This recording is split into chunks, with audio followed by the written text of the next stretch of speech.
Hello friends, आप लोग कैसे हो? आई होप सभी अच्छे होंगे। इस वीडियो में हम लोग class 10th NCERT maths arithmetic progression chapter 5 exercise 5.1 के क्वेश्चन नंबर 4 के पार्ट 6 से 10 तक के क्वेश्चन को सॉल्व करेंगे। ठीक है, इस क्वेश्चन के नेक्स्ट क्वेश्चन और प्रीवियस क्वेश्चन का लिंक इस वीडियो के डिस्क्रिप्शन में मिल जाएगा। सो बिना टाइम वेस्ट किए शुरू करते हैं। Which of the following are APs? If they form an AP, find the common difference and write 3 more terms। मतलब यहाँ पे आपको कुछ नंबर के लिस्ट दिए गए हैं, बताना है कि इनमें से कौन AP में है, जो AP में है उनका कॉमन डिफरेंस और अगला 3 टर्म्स लिखने हैं।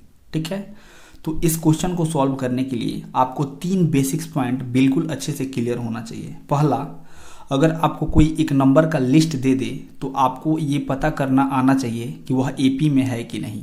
दूसरा, अगर एक बार एपी पता चल गया तो उस एपी का कॉमन डिफरेंस आपको निकालना आना चाहिए। और तीसरा और फाइनल पॉइंट, आपको एपी भी पता चल गया, उसका कॉमन डिफरेंस भी आप निकाल लिए, तो उस एपी का अगला टर्म कैसे लिखते हैं ये आपको पता होना चाहिए। अगर ये तीनों पॉइंट बिल्कुल अच्छे से क्लियर हैं तभी आप इस क्वेश्चन को सॉल्व कर पाओगे, अदरवाइज ये क्वेश्चन सॉल्व नहीं होगा। तो अगर ये तीनों पॉइंट क्लियर नहीं हैं तो कोई दिक्कत नहीं, सिर्फ 1 मिनट लगेगा। फटाफट से इन तीनों पॉइंट्स को अच्छे से डिस्कस कर लेते हैं, उसके बाद से इस क्वेश्चन के सॉल्यूशन पे आएंगे ताकि हर एक बच्चे को इस क्वेश्चन का सॉल्यूशन बिल्कुल अच्छे से समझ में आए।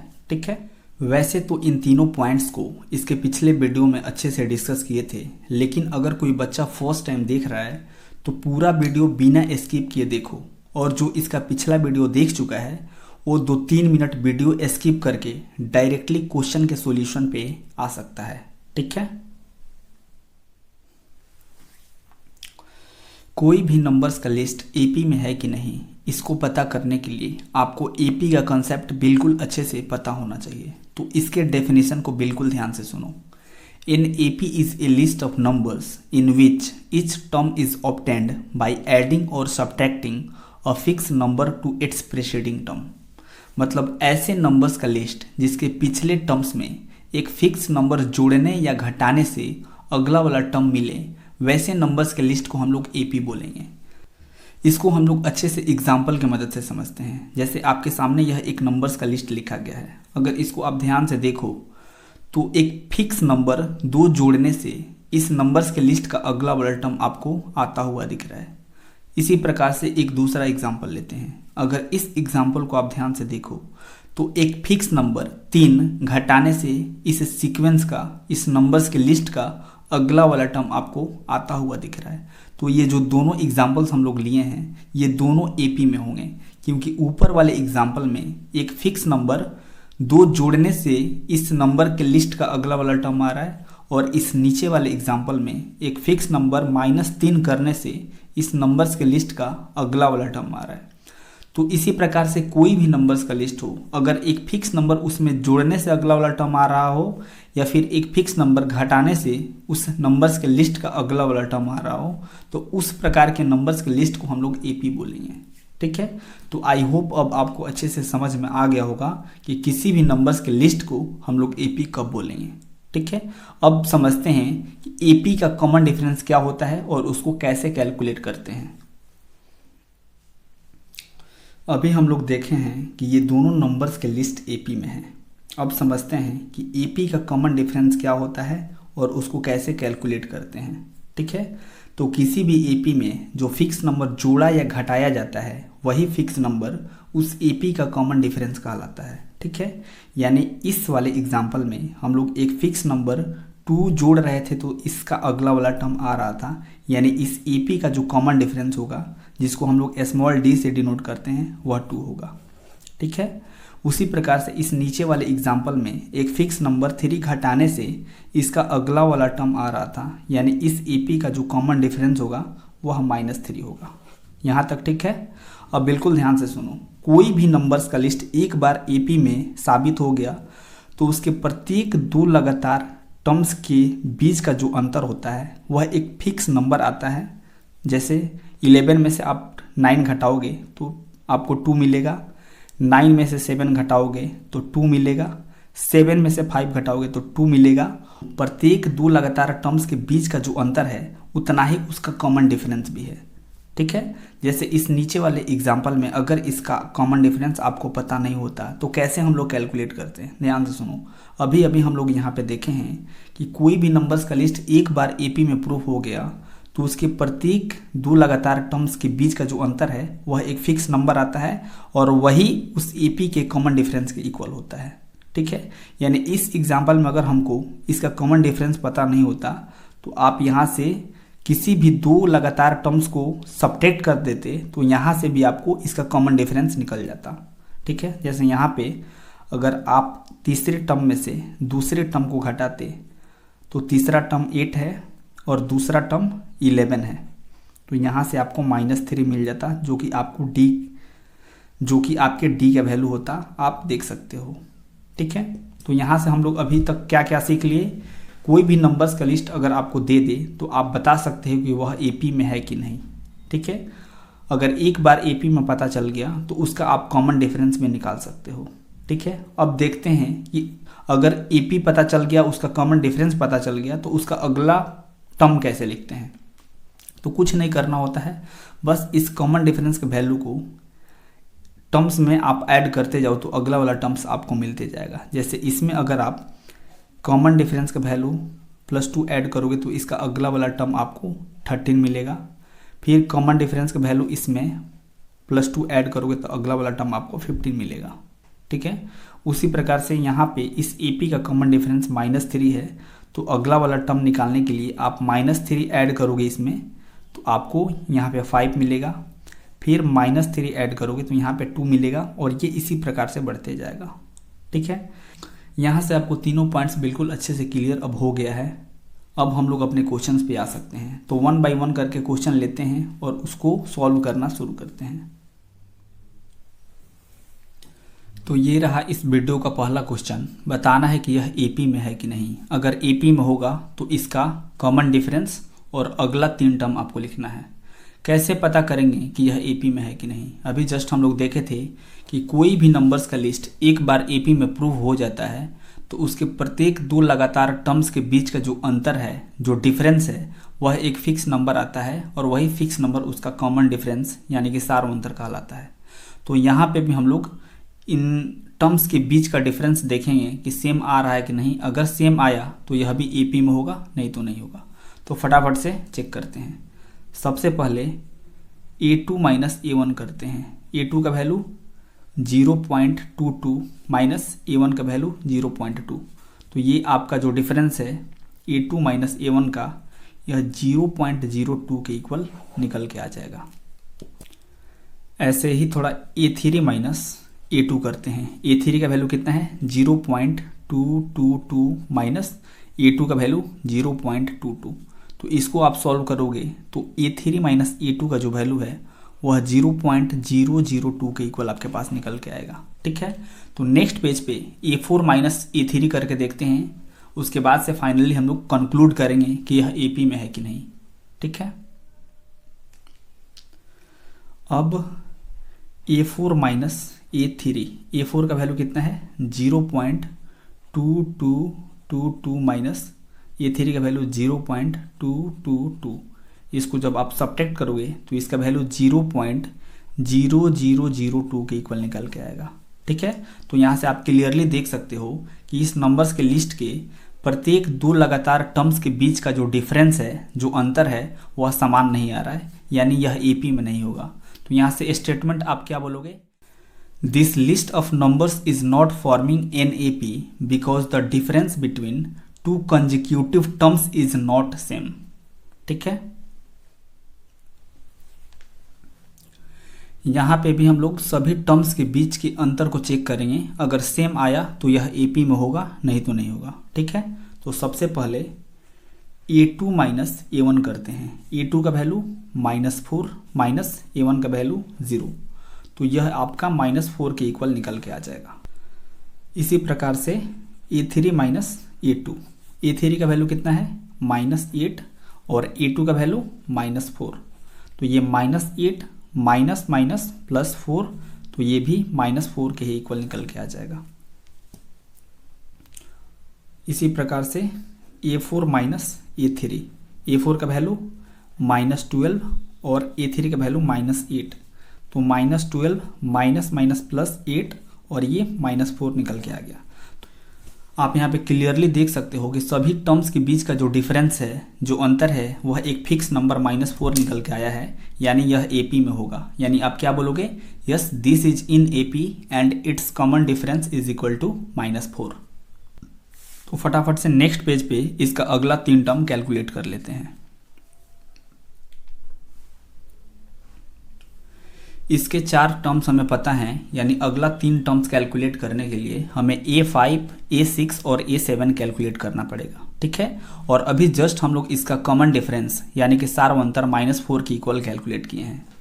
तो फटाफट से तीनों टर्म्स को कैलकुलेट कर लेते हैं। सबसे पहले A5 कैलकुलेट करते हैं। क्या हो जाएगा, A4 प्लस D हो जाएगा, और A4 का वैल्यू क्वेश्चन में कितना दिया है, -12, तो ये -12 प्लस कॉमन डिफरेंस -4, तो इसी को सिंप्लीफाई कर दो, -12 प्लस -4, तो यह आपके पास -16 के इक्वल निकल के आ जाएगा। तो आपके A5 का जो वैल्यू है वह -16 है। उसी प्रकार से A6 कैलकुलेट करते हैं। क्या हो जाएगा, A5 प्लस D हो जाएगा, और A5 का वैल्यू -16 प्लस कॉमन डिफरेंस -4, तो ये -16 प्लस -4, तो जो A6 का वैल्यू है वह -20 के इक्वल हो जाएगा। फाइनली A7 कितना होगा, A6 प्लस D, A6 कितना है, -20 प्लस कॉमन डिफरेंस -4, तो ये -20 प्लस -4, यानी A7 का जो वैल्यू है वह -24 के इक्वल आ जाएगा। तो आप देख सकते हो कि इस AP के जो अगला 3 टर्म्स हैं आपके सामने हैं, -16, -20 और -24, ठीक है।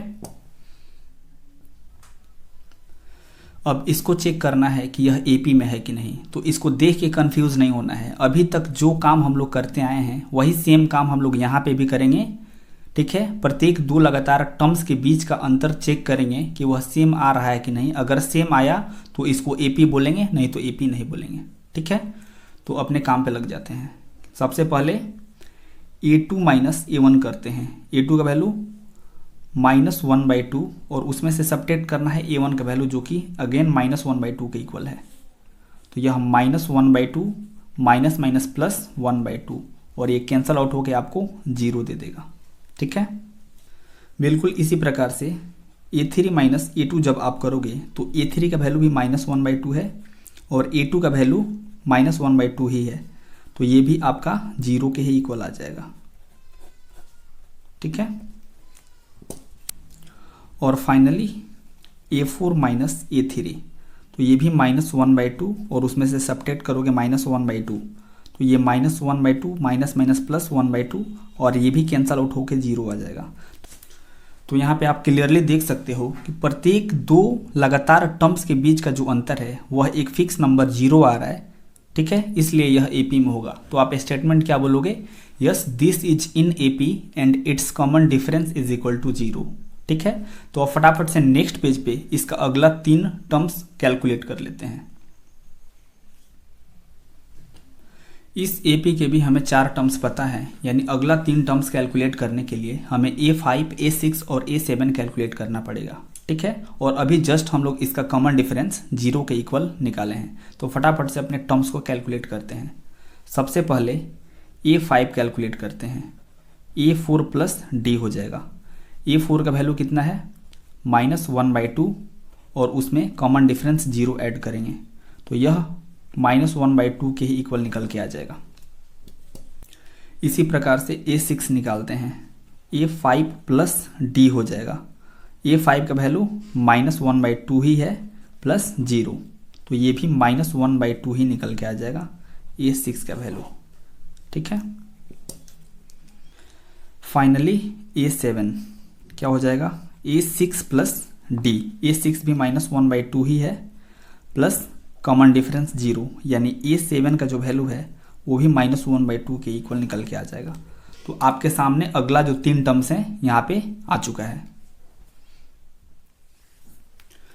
अब इसको चेक करना है कि यह एपी में है कि नहीं। तो यहाँ पे भी हम लोग सभी टर्म्स के बीच के अंतर को चेक करेंगे। तो फटाफट से करना शुरू करते हैं। सबसे पहले a2 माइनस a1 करते हैं। a2 का वैल्यू 3 और माइनस a1 का वैल्यू 1, तो यह आपका वैल्यू 2 के इक्वल निकल के आएगा।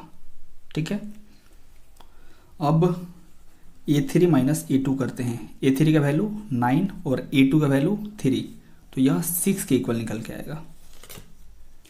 अब finally a4 minus a3, a4 कितना है 27 और a3 कितना है 8, तो इसको जब आप सब्ट्रैक्ट करोगे तो आपके पास 19 निकल के आएगा। तो आप देख सकते हो कि प्रत्येक दो लगातार टर्म्स के बीच का जो डिफरेंस है, जो अंतर है, वह समान नहीं आ रहा है, इसलिए यह एपी में नहीं है। तो आप क्या बोलोगे statement, this list of numbers is not forming in AP because the difference between two consecutive terms is not same. ठीक है। अब इसको चेक करना है कि यह एपी में है कि नहीं। तो यहाँ पे भी हम लोग अंतर चेक कर लेते हैं। सबसे पहले a2 माइनस a1 करते हैं। a2 का वैल्यू कितना है 2a है, माइनस a1 का वैल्यू a है। तो जब आप a2 माइनस a1 करोगे तो आपके पास इसका जो अंतर है, जो डिफरेंस है, वह a के इक्वल निकल के आएगा। ठीक है। इसी प्रकार से a3 माइनस a2 करते हैं।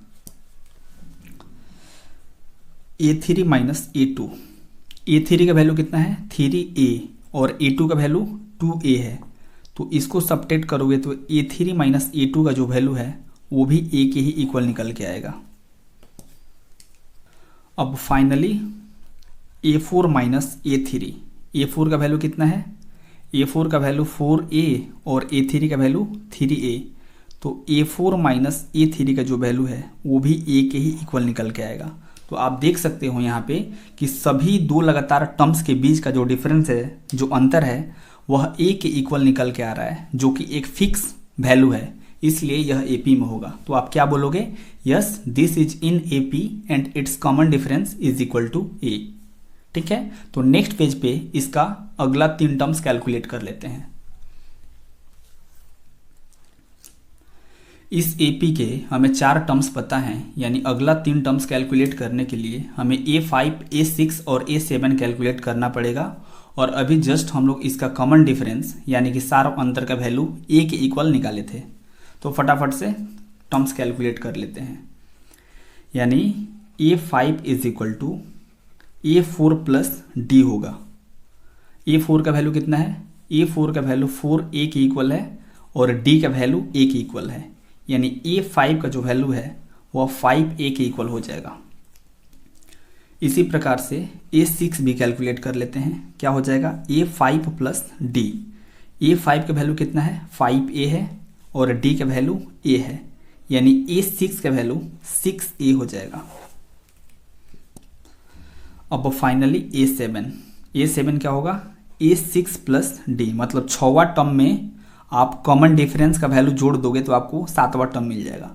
यानी 6वां टर्म हम लोग यहाँ पे निकाले हैं 6A और कॉमन डिफरेंस कितना है A, यानी A7 का जो वैल्यू है वह 7A के इक्वल हो जाएगा। आप देख सकते हो कि इस AP का जो अगला 3 टर्म्स हैं वो हम लोग सक्सेसफुली यहाँ पे निकाल चुके हैं। तो आई होप इस क्वेश्चन का सॉल्यूशन हर एक बच्चे को बिल्कुल अच्छे से समझ में आया होगा। ओके, देन मिलते हैं नेक्स्ट वीडियो में नेक्स्ट क्वेश्चन के साथ। तब तक के लिए have a good day, take care, bye.